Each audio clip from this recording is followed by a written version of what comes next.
Përshëndetje të dashur miq, ta mirë se erdhët. Përsëri jemi sot së bashku edhe me një tjetër recetë. Dhe siç po mund ta vreni, sot kemi përgatitur samuna, por këtë radhë i kemi bërë me një recetë pak më ndryshe, duke i bërë ato me suxhuk. Pa humbur kohë, vazhdojmë me përgatitjen e kësaj recete. Vazhdojmë që të parën ta përgatisim brumin. Fillimisht në një enë më thellë, do të shtojmë një gotë 200 ml me ujë, por bëni kujdes, uji duhet që të jetë i vakët. Në të njëjtën sasi shtojmë edhe qumësht, një gotë 200 ml, njëjtë edhe qumështi duhet që të jetë i vakët.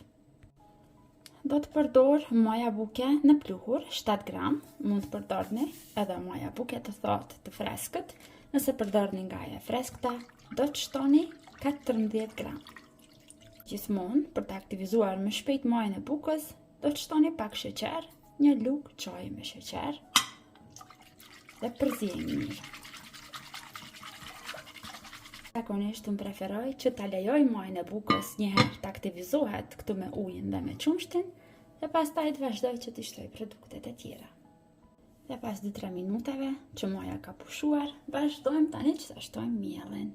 Si që them gjithmonë, kujdes me mielin, përsëri do të them edhe në këtë recetë, sepse mielli gjithmonë ndryshon nga lloji i miellit që po e përdorni, por dikon prafërsisht nga 600 deri në 700 gram miell do t'ju nevojitet për ta formuar këtë brumë.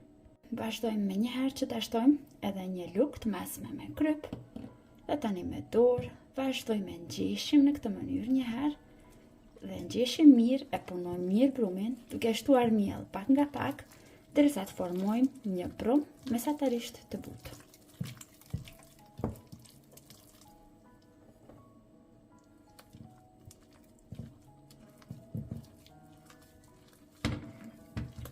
Duhet të formoni kështu një brumë mesatarisht të butë dhe mua në total më deshen 800 gram miell për ta formuar këtë brumë.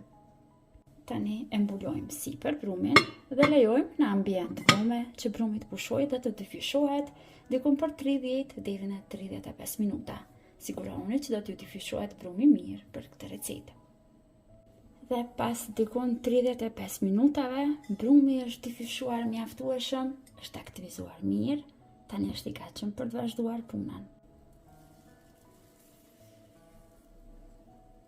Poshtë masën së punës do të shtrojmë pak miell. Dhe tani këtu vazhdojmë që ta shtojmë brumin e pitolkave, pasi është pak i butë brumi, që ta punojmë mirë dhe mos na ngjitet as për vendin e punës dhe as për duar. Mos e ngjeshni shumë, vetëm pak, sa të mund që ta punojmë. Dhe vazhdojmë tani që brumin ta ndojmë në 4 kuleç të barabarta.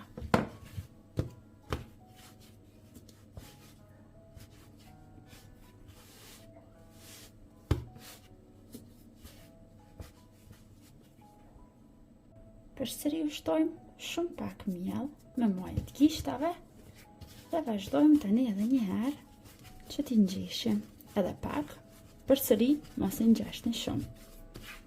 Sa të lëmuhen pak.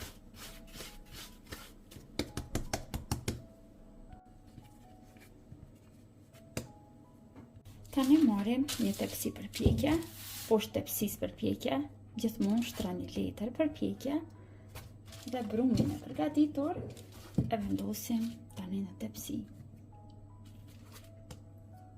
Dhe pasi që i rendisim në tepsi, lejojmë që brumi i samunave të pushojë edhe 10 minuta tjera.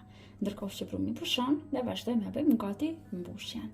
Për t'i mbushur këta samuna, do të përdorim suxhuk, por gjithashtu unë do shtoj edhe nga këto djathrat e vogla, pra nuk e di si thirret në vendet e juaja, në Shkup ne ju themi zdenka, pra ashtu si shkruan këtu, ashtu edhe i lexojmë, i japin shumë shije të mirë kësaj recete.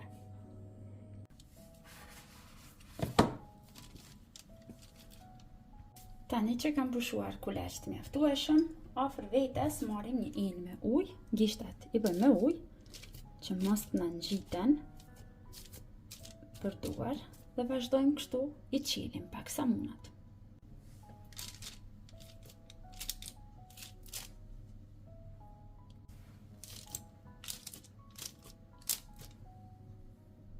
Tani marrim të kuqen e vezës, të cilën e kemi rrahur mirë dhe vazhdojmë sipër samunat që t'i lyejmë një herë me të kuqen e visës. Tani, sipër secilit samun, do të shtojmë nga 2 pjesë nga këto djatrat e vogla ose zdenkat. Pra nga 2 zdenka, të cilat i ndojmë kështu në pjesë më të vogla dhe i vendosim kështu.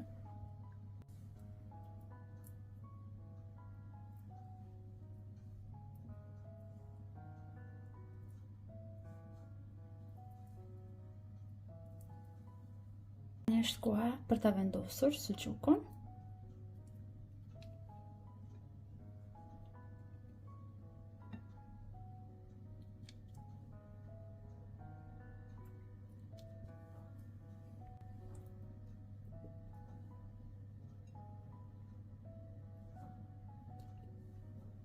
Dhe vazhdojmë që sipër të dekorojmë me pak fard të zezë të susamit nëse keni.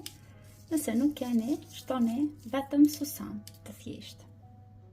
Dhe tani vazhdojmë që t'i pjekim në furrë të parangrohur mirë në 220 gradë, diku preferuesisht 20 deri në 25 minuta, gjithmonë duke i kontrolluar derisa të na marrin një ngjyrë të bukur samunat.